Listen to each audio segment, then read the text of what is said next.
Now, I want to talk about Cocaine Cowboys, but something I need to ask you really quickly is because we've talked about this movie before, and it says you're an actor in it. And the movie I'm speaking of is Archie to Riverdale and Back Again. This is a live-action movie where they went to follow Archie when he comes back to Riverdale as an adult, hangs out with Jughead. I've seen, we've played the trailer on it. What the fuck did you play in Archie? Okay, first of all, I guess I should have known that the podcast in San Francisco was going to Google me. I should have seen that one coming. I'm obsessed with this TV movie. I've been looking all over for it. Dude, that is creepy. I was obsessed with it before I knew you were in it, though. All right, yeah, but why? Why the hell were you talking about this? I don't know. It's just so weird. I don't know, man. I think one of those websites that show everything is terrible or something, or TV Carnage. I think it was on one. I think it was on a TV Carnage compilation. I'm like, oh my god, what is this thing? It was insane. By the way, if I saw a movie I was in or made on Everything is Terrible, I'd finally know that I had arrived. I would know that. Well, okay, let's make that happen. That would be the coolest thing ever. Well, I've seen your films. You do have taste. Now, after Raw Deal, did you go straight into doing research? I mean, it was a couple years until you made Cocaine Cowboys, yeah? Dude, you know what?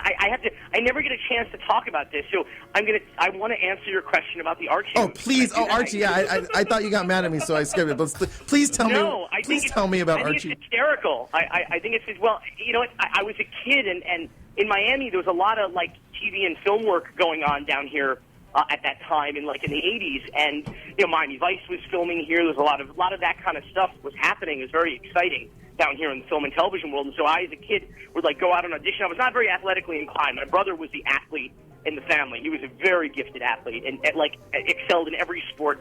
And my dreams of being an athlete died during my first at-bat at the North Miami Beach Optimist T-Ball League. Oh. It was a strikeout. It was a strikeout. Yeah, I mean, I had the same experience, and I just never played baseball ever again. And after T-ball, I was the same. Yeah, that was it. T-ball. Yeah. That's the one where the ball is sitting on a tee. You just have to connect with it. I connected with the tee once or twice, I think, but not with the ball. So, hand-eye coordination. There you have it. So, but I started to go out on auditions and doing commercials and stuff, and eventually started to get work in Los Angeles by putting myself on tape. And one of the things we did was this movie of the week, which was supposed to be, they called it a backdoor pilot. So if it was any good and or people liked it or watched it, it would get picked up into a series. Needless to say, there was no series. But we did one of the horrible things I did in this. I played Jughead's son in the movie. Oh my god! Oh my god! There's the famous scene that's on Everything Is Terrible is with you, where you're like, oh, fuck my dad, he's stupid. And then he comes in and does a cool dance, and then everyone's impressed. You're in the famous scene. Yeah, well, so what happened is, the Archies, they had that hit single, Sugar. Yeah. Okay. So it's like a hip-hop version of Sugar Sugar. Sorry, go on. I remember. Yeah, but I think hip-hop is that's very generous of you to call it a hip-hop version of... there's nothing hip-hop about it, but it is a, 1990, 91 style rap cover of Sugar Sugar performed by me and the skinny white dude that plays Jughead. It is not only terrible, but if you see it, you will agree that everything is terrible. I think that's how bad it is. I'm going to play it right now. Oh, God. It's on YouTube. So, yeah, it's classic. Let me just hear a little young Billy right now. You're shy with girls, just like your father. Oh, there he is. I'm not. Aren't you? I'm not. Are.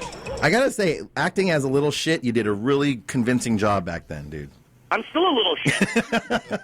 Here's the dance. Check it out. He rapped. Then you laid your ever-loving stuff on me. Break it down for me, fella. I'm gonna make your life so sweet. Rockin', moving, shaking that stuff. I'm gonna rock the world complete. Rockin', moving, grooving, say what?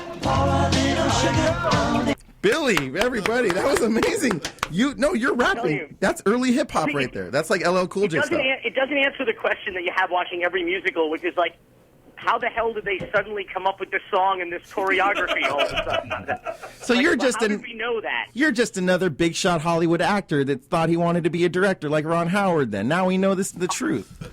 I'll never actually. I worked with Ron. I was in a movie. I had a tiny role in a movie called Parenthood. Oh, okay. Oh, duh, what's that one? They actually shot it in Orlando at Universal, Florida, when there was nothing there. It was the creepiest because they had barely broken ground on the theme park, and they had some offices, they had some sound stages where they were shooting like some Nickelodeon stuff, and then there was just mountains of dirt for thousands of acres. Wow. And in the middle of this dirt, on a hill, was the Psycho House. Oh, yeah. And they would sorry. throw the spotlights on at night, and just in the middle of nowhere was just because they shot Psycho 4, the beginning there, and it was the creepiest thing I'd ever seen in my life.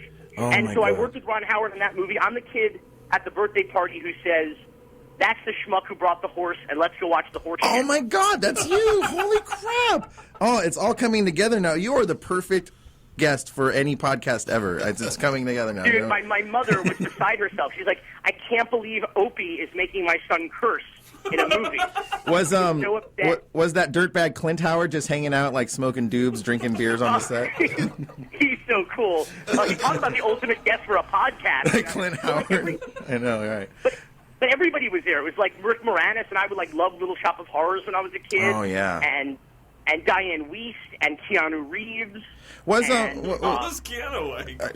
what was Keanu? And Joaquin Phoenix, of course, his first role. Joaquin, his name was Leaf in those days. Yeah, isn't that It was interesting? Leaf Phoenix. And now it's It a was hit Leaf show on River. NBC TV, Parenthood, every Sunday on NBC TV. But it has It's so nothing to do. surreal, like that's what that movie became. Wow, that's It's so really amazing. incredible. So you had a mildly successful child acting career. I did. You know what? I did a movie.